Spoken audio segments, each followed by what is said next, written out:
Hello అండి, welcome back to daily టేట్స్. ఈరోజు recipe egg దొన్నె బిర్యానీ. ఎగ్స్ని ఉడకబెట్టుకోవడానికి ముందుగా ఒక కుక్కర్ తీసుకొని అందులోకి ఎగ్స్ పెట్టుకోవాలి. తగినన్ని నీళ్లు పోసుకొని ఒక విజిల్ వచ్చేంత వరకు ఉడికించుకోవాలి. కుక్కర్ ప్రెషర్ పోయాక ఎగ్స్ని పీల్ ఆఫ్ చేసుకొని పక్కన పెట్టుకోవాలి. దొన్న బిర్యానీ పేస్ట్ కోసం ముందుగా ఒక మిక్సీ జార్ తీసుకొని అందులోకి కొత్తిమీర, పుదీనా, 4 పచ్చిమిర్చి,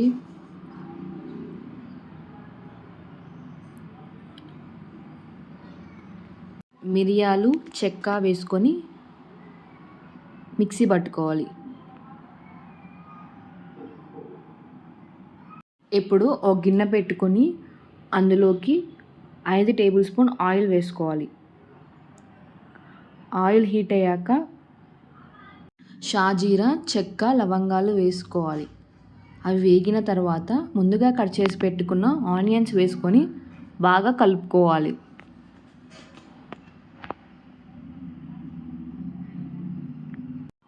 ముందుగా కట్ చేసి పెట్టుకున్న టమాటో ముక్కలు వేసుకొని బాగా కలుపుకోవాలి. అవి మెత్తబడేంత వరకు మగ్గించుకోవాలి. ఉల్లిగడ్డ, టమాటో మెత్తబడ్డాక అందులోకి 2 స్పూన్స్ అల్లం పేస్ట్ వేసుకొని బాగా కలుపుకోవాలి. అల్లం పేస్ట్ పచ్చివాసన పోయేంత వరకు మగ్గించుకోవాలి. ఇప్పుడు మనం ముందుగా మిక్సీ పట్టి పెట్టుకున్న కొత్తిమీర, పుదీనా పేస్ట్ని ఆయిల్లో వేసుకొని బాగా కలుపుకోవాలి.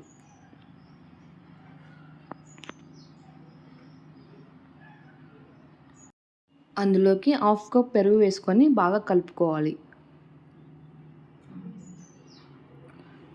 ఆయిల్ పైకి తేలేంత వరకు మగ్గించుకోవాలి.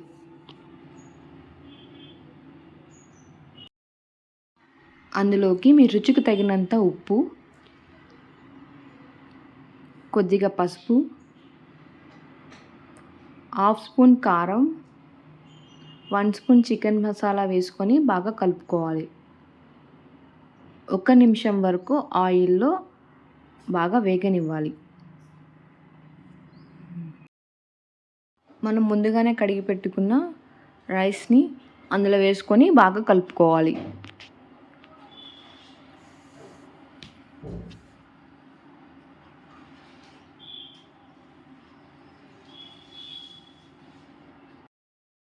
ఇక్కడ నేను 4 కప్పుల రైస్కి 8.5 గ్లాసులు నీళ్ళు తీసుకున్నానండి.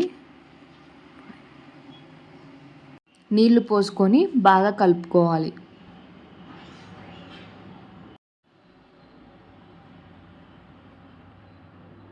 ఇక్కడ నేను ఎగ్స్ని ముందుగానే ఆయిల్లో ఫ్రై చేసి పెట్టుకున్నానండి.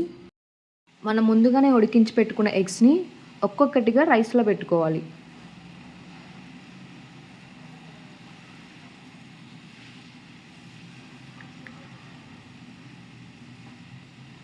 ఇప్పుడు మూత పెట్టి మగ్గించుకోవాలి.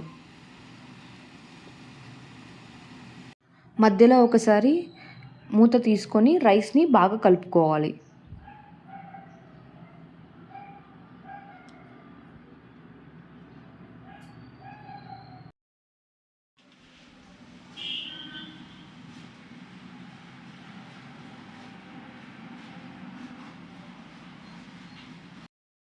ఇక్కడ అన్నం మగ్గిపోయిందండి. ఎగ్ దొన్న బిర్యానీ రెడీ అయినట్టే.